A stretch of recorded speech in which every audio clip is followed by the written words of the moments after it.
CBN Saúde de hoje, o nosso assunto é o Dezembro Laranja. Essa é uma campanha que acontece todos os anos, é uma campanha nacional de conscientização sobre a prevenção e o diagnóstico precoce do câncer de pele. É uma campanha que é promovida pela Sociedade Brasileira de Dermatologia para alertar sobre os perigos da exposição solar excessiva, incentivar também o uso do protetor solar, o autoexame da pele, ver se está tudo em dia. O câncer de pele é o tipo de tumor mais comum aqui no nosso país. Para a gente falar sobre isso, a gente recebe no nosso estúdio a dermatologista da Sociedade Brasileira de Dermatologia em Maringá, Adriana Albuquerque. Bom dia, doutora. Bom dia, Brenda. Obrigada pelo convite. A gente que agradece. Vamos falar então um pouquinho sobre essa questão da exposição solar. O verão está chegando, mas nós já estamos vivendo dias muito quentes aqui na nossa região. Desde o início do mês, finalzinho de novembro, já estava muito sol aqui. E a gente sabe, né? Tem muita gente que está programando a viagem para a praia ou que vai curtir uma piscina aí nos dias de folga. E esses cuidados, eles precisam ser diários, né? Quando a gente está falando de pele, mas nessa época precisam se intensificar mesmo, né? Com toda certeza. Como você mesma falou, o câncer de pele, ele é o câncer de pele mais comum de todos os cânceres diagnosticados no Brasil. Eles representam cerca de 30% dos diagnósticos de câncer no Brasil, segundo o INCA. O INCA é o Instituto Nacional de Câncer. E a nossa região é uma região muito quente, o que facilita a demanda das pessoas a clubes, praias, piscinas. Então, o cuidado tem que ser diário, mas assim, mesmo em dias nublados, né? A gente recomenda que o paciente aplique o protetor solar diariamente, reaplique a cada 2 horas, se tiver um excesso de sudorese, entrou na piscina e saiu. Se possível, use aquelas camisetas com proteção solar, porque elas ajudam bastante, principalmente nas crianças, porque a mãe também não consegue ficar correndo o tempo todo, né? Então, assim, isso é o básico, é o uso diário e regular do protetor solar. A gente sabe que isso já deveria estar na cabeça de todo mundo, né? E saber que o uso do protetor solar é necessário, até para essas luzes que a gente está aqui no estúdio agora, por exemplo, luz de casa, tudo isso acaba prejudicando a nossa pele de alguma maneira. Porém, nós vemos hoje, principalmente ganhando força aí na internet, um movimento contra o protetor solar, dizendo que é prejudicial usar protetor solar. Qual é a visão da Sociedade Brasileira de Dermatologia sobre essa informação? Usar o protetor solar não faz mal, pelo contrário, hoje é uma das principais formas que nós temos de, além de prevenir o câncer de pele, também ajudar na prevenção do envelhecimento da pele. Então, assim, infelizmente, hoje a internet ela acaba propagando coisas que não são saudáveis. Por exemplo, câmaras de bronzeamento não são saudáveis e nem permitidas. E a gente tem visto uma disseminação cada vez maior desses lugares para fazer esse tipo de bronzeamento artificial. E não só esse com câmaras, né? Também aqueles aplicando produtos que estimulam as mulheres a procurar o bronzeamento, né? E, infelizmente, não existe um bronzeamento saudável, né? O que é o bronzeamento? O bronzeamento é quando a nossa pele está exposta ao sol e ela reage frente a essa agressividade, escurecendo a pele. Então, o escurecimento da pele por um estímulo não é saudável. Saudável é ter assim, ó, pele branquinha e sem marca nenhuma. Esse é o segredo. O sol, ele é aliado, né? A gente precisa do sol. Porém, esse excesso é o perigo. E a gente sabe que muitas vezes, né? Principalmente quando você tá de folga ali, o dia tá lindo, tô na praia, na piscina, você não se dá conta que o horário que o sol fica mais perigoso, digamos assim, fica mais forte, chegou. E você continua ali curtindo. Tô me refrescando, vou ficar por aqui mesmo. Mas tem um horário mais crítico ali, né? Das 10 até as 4, isso, normalmente. Entre 10 da manhã e 4 da tarde, onde a gente tem a maior incidência do UVB, né? Então, que é aquele que queima. É o chamado pimentão, né? É aquele quando você se expõe, com certeza você vai ficar muito vermelha e aquele lá vai descascar.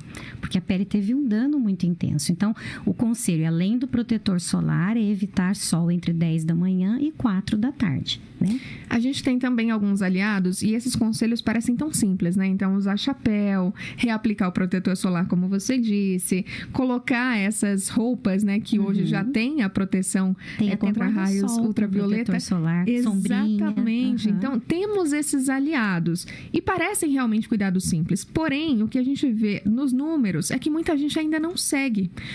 por que é que esses números ainda são tão altos quando a gente fala em câncer de pele? O que é necessário fazer para reverter esse cenário? Ainda falta informação, ainda falta conscientização? Na realidade, eu acho que informação não falta mais, né? No mundo globalmente digitalizado, onde você clica, você tem uma resposta imediata, a informação, ela existe. O que falta é o que você falou, é a conscientização.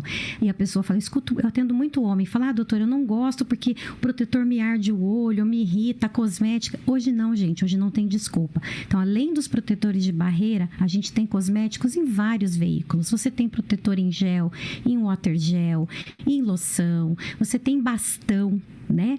Então, assim, a gente tem muita opção. Produtos que não ardem mais o olho, produtos adaptados para aquele paciente que faz esporte. Hoje, o pessoal do beach tennis cresceu muito. Então, a gente tem protetores solares que suportam até a transpiração e são adaptados para os pacientes que têm alguma prática desportiva. Então, assim, de verdade, hoje não tem mais desculpa, né? Tem que ter realmente conscientização. Falando sobre o câncer de pele, quais são os sinais que ele apresenta? Quando é que eu devo realmente me preocupar?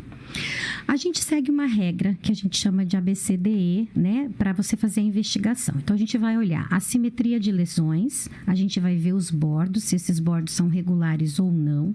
A gente vai observar a coloração da lesão, se você tem mais de 2 ou 3 cores diferentes na mesma lesão. A gente vai ver o diâmetro, então, lesões que sejam maiores que 6 milímetros. E a gente vai ver a evolução.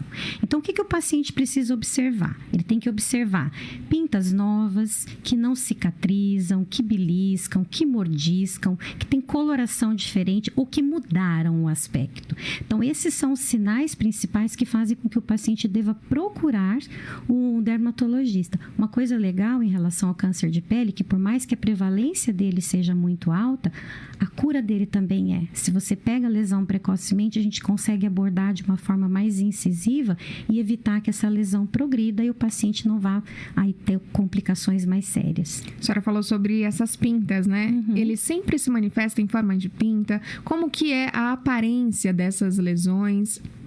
É algo que realmente chama atenção ou que pode passar batido se a gente não prestar atenção? Algumas podem passar batido porque elas podem aparecer em áreas que a gente normalmente não consegue se examinar, né? Principalmente em dorso, a parte posterior do nosso corpo, a gente não consegue ver. Mas o paciente, quando ele chega no consultório, ele é clássico. Doutora, olha, eu tô com essa lesão que parece meio cascuda. Olha, eu passo a toalha, ela sangra. Apareceu uma aqui na ponta do meu nariz, na orelha. Então, assim, o paciente consegue detectar alguns tipos. Os outros que estão em lugares que são em forma de placa ou que tem coloração diferente, às vezes até ausência de coloração, só através do exame físico mesmo e de alguns recursos tecnológicos que a gente dispõe hoje em consultório que ajudam muito no diagnóstico. A gente falou muito sobre o sol, porque sim, essa influência é muito grande. Queria que a senhora detalhasse, né? Quão perigoso é se expor ao sol sem essa proteção? Muitas vezes, a gente está falando aqui de folga, de lazer, mas tem gente que trabalha no sol, né? Então, que essa exposição é corriqueira, é recorrente. Então, qual é o fator agravante que tem essa exposição e quais são os outros fatores que podem levar ao câncer de pele? Aqui na nossa região, a gente observa principalmente o fototipo, né? Então, são os pacientes de pele clara, olhos claros, cabelos claros, paciente com história de aqueles queimados recorrentes. Vou para o Porto Rico, toma aquele torrão, mas isso com uma recorrência. Os pacientes, os trabalhadores, a nossa região é uma região agrícola, né? Então, os pacientes que estão ali no campo ou cuidando do gado. Então, a gente sabe que o câncer ele tem uma incidência maior na região sul, sudeste e centro-oeste, onde tem a prevalência desses trabalhadores da construção civil, né? Mas, mais uma vez, eu digo para você, a prevenção é extremamente fácil. Hoje as empresas até fornecem como EPIs, né? O pessoal da prefeitura eu sei que tem, que eu atendo bastante, que eles recebem um protetor solar. Mas assim, tem que usar. A questão não é o receber. Eu sempre falo, a tecnologia evoluiu muito, mas não existe um protetor que se auto-aplica. O paciente tem que ir lá e ele tem que fazer esse cuidado. Assim como ele escova os dentes diariamente, ele precisa usar o protetor solar. E em quantidades corretas, porque também não adianta passar uma ponta de dedo, né? A gente sabe que para a região do rosto, o ideal é usar uma colherzinha de chá e para as áreas corporais o equivalente a uma colher de sobremesa em cada aplicação. Esse é o segredo. Essa iniciativa precisa acontecer, esse hábito precisa ser construído, né? Quanto diminui a minha chance de ter câncer de pele se eu realmente tomo esse cuidado todos os dias? Diminui muito. Com certeza acima de 70%, 80%, com toda certeza, porque também tem os fatores genéticos, né? Eu, por exemplo, eu tive um avô, não cheguei a conhecê-lo, mas ele perdeu a vida para o câncer de pele, o melanoma, né? Antigamente não existia todo esse cuidado, toda essa orientação e o tumor nele foi mortal. Então, eu me cuido pela minha genética. Então, o meu cuidado tem a ver também com a minha história familiar. Mas o cuidado é tudo, né? Então, a gente tem que... Hoje mesmo eu fiz um exame, antes de vir para cá, de todas as minhas lesões e tá tudo bem, graças a Deus. E quando a gente fala em cuidado, então, o primeiro passo realmente é essa prevenção, mas notei ali, de repente, uma pinta, uma mancha, algo que não estava ali, ou que está me incomodando, está coçando, está ardendo, sangra, né?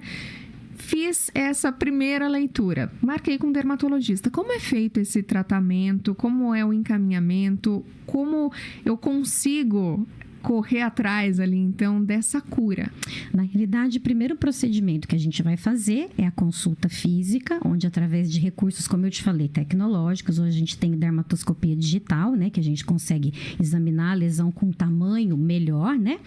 Definido isso, a gente vai marcar o que a gente chama de biópsia. Então, a gente vai retirar essa lesão através de um procedimento cirúrgico, encaminhar essa lesão para uma análise anatomopatológica e aí definirmos se vamos precisar complementar o tratamento ou não. Na maioria das vezes, principalmente no carcinoma baso e no espino celular, a remoção cirúrgica com margens de segurança já é curativa. Se a gente vem com um diagnóstico um pouquinho mais grave, que é o melanoma, que é esse tumor que representa apenas 3% dos tumores de pele, esse tumor a gente tem que ter um cuidado maior e às vezes a gente vai precisar do apoio de uma equipe de oncologia para levar esse paciente adiante e seguir no controle dele.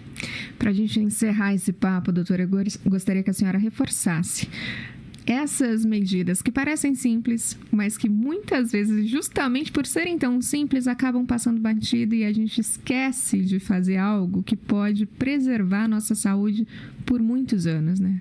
Eu vou reformar. A minha mensagem para todos os meus pacientes, até no meu consultório eu digo isso, é um câncer evitável, o cuidado é simples e barato, a gente hoje tem muitos tipos de protetor solar em custos acessíveis, o segredo é aplicar de maneira adequada, reaplicar nos horários corretos e ter um dermatologista para chamar de seu, porque a gente consegue encontrar o que vocês não conseguem encontrar. É isso, e essa visão é muito importante preventivamente também. Não deixa para marcar médico quando tem algo errado, né? Essa questão de prevenir é sempre a melhor escolha, né? Fazer esse acompanhamento também é importante periodicamente? Sim, pelo menos uma vez ao ano, né? Para os pacientes que não têm uma história assim tão importante, ao menos uma vez ao ano, assim como a mulher faz a mamografia, o Papa Nicolau e o homem faz os exames, né, íntimos, uma vez ao ano. E os pacientes com histórico a gente define dependendo do tipo de tumor que ele teve, se ele virá a cada 3, a cada 6 meses conosco. Recado tá dado. Se você está ouvindo a gente agora ou assistindo a gente pelo YouTube, já aproveita, dá uma olhada na sua agenda e marca os exames já para o ano que vem, já deixa tudo agendado previamente para fazer realmente esse cuidado preventivo. Tá sem o protetor aí na bolsa, no bolso, no carro, parou, já coloca ali, providencia um quanto antes para poder reaplicar. Tem né? uns bem pequenininhos assim, que cabe no bolso. De levar. Bem facinho. E se você tá com o seu protetor por aí, esqueceu de passar antes de sair de casa, ou então já tá na hora de reaplicar, aproveita essa deixa, não deixa para depois não, né, doutora? Exatamente. Obrigada pela sua participação com a gente. Mais uma vez, eu agradeço. Nós conversamos com a doutora Adriana Albuquerque, que é dermatologista da Sociedade Brasileira de Dermatologia aqui em Maringá, falou sobre essa conscientização ainda necessária, essa campanha do Dezembro Laranja, para a gente poder prevenir o câncer de pele. Se você ficou com alguma dúvida, de repente está com alguma manchinha aí, não tem certeza se ela é normal ou não, o que pode estar acontecendo, pode escutar essa entrevista novamente para tirar suas dúvidas, manda para alguém que está precisando dessa informação e não deixe de consultar um especialista.